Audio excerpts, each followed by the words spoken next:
the more you do something, the better you become at it.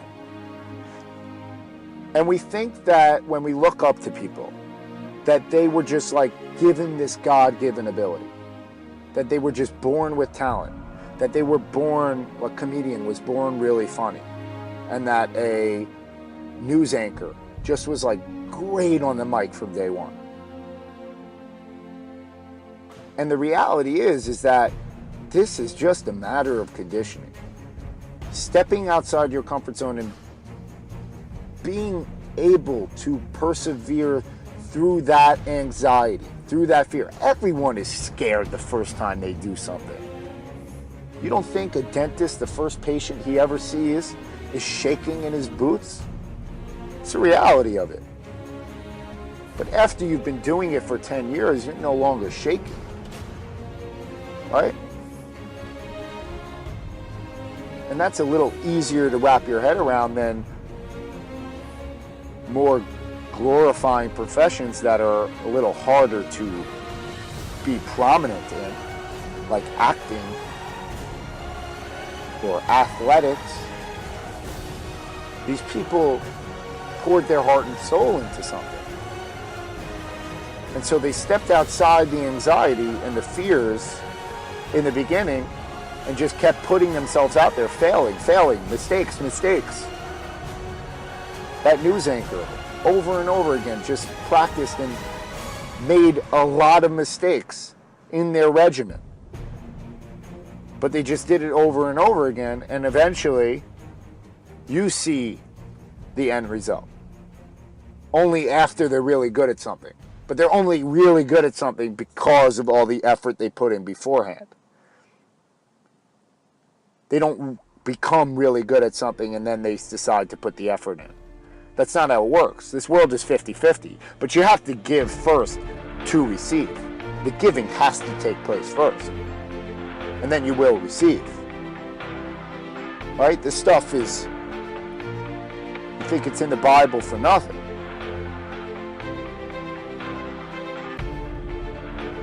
People write about it because they know that that's the way that life works. They see it with their own two eyes. Everywhere around you is a give-take world. The ball goes up and it comes down, but you got to throw the ball up first for it to come down.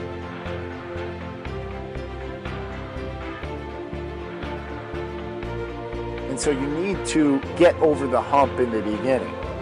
To really put yourself out there, step outside your comfort zone. You will feel discomfort. You will feel fatigue. You will feel exhaustion. But what you feel in the beginning is not what it's going to be like forever. And that's what you need to get over. That's what you need to understand going into it, is that the beginning is the hardest, right? Like, we don't want any wobbly skyscrapers. So the foundation is the most important part. That's more time is spent on that than any other floor. The foundation is the hardest part to lay down. But once you do, then it's easy. Then the skyscraper goes up really fast, if you've ever seen construction. And that's the hard part, is getting over it in the beginning. 3 weeks, it's a habit. It will be ingrained in your central nervous system if you do this every day for 3 weeks. Studies show this. The first hardest part are the first 5 days. Once you do that, once you get over that, things become really much easier for you. And then you're on this path towards greatness. The anxiety goes away, the fear goes away, the stress goes away. The hardest part about getting a ship moving is the beginning. That's where, like the NASA shuttles, the most fuel is used in that launch. That's where the most energy and effort is required. And we get caught up in the trap thinking that that's the energy required and the effort required throughout the entire process. And that's not the truth. You will adapt. It will be easier for you.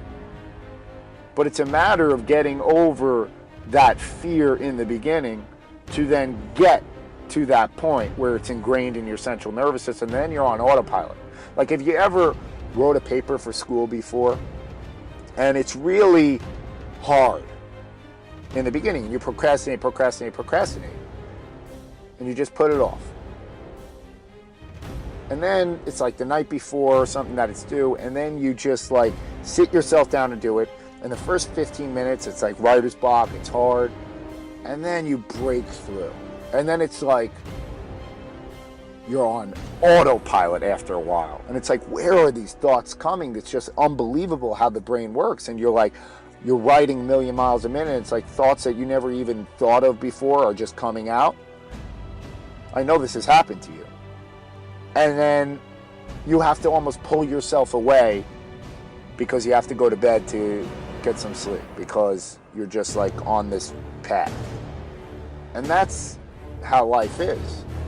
Once you get involved in something, it just goes on autopilot to where you start thinking of like really elaborate stuff, higher level stuff that beginner people who are outside do not experience, So from the outside, they look at these successful people and they're like, how do they do this? I don't understand how they're able to do this. And of course you don't, because you never immerse yourself in that process. But once you immerse yourself in that process, you could do it too. They are not made of something different as you think they are. They're flesh and blood like you. But life is more about conditioning and habitual routines and stepping outside this comfort zone than it is about genetics. You have a genetic envelope, no question.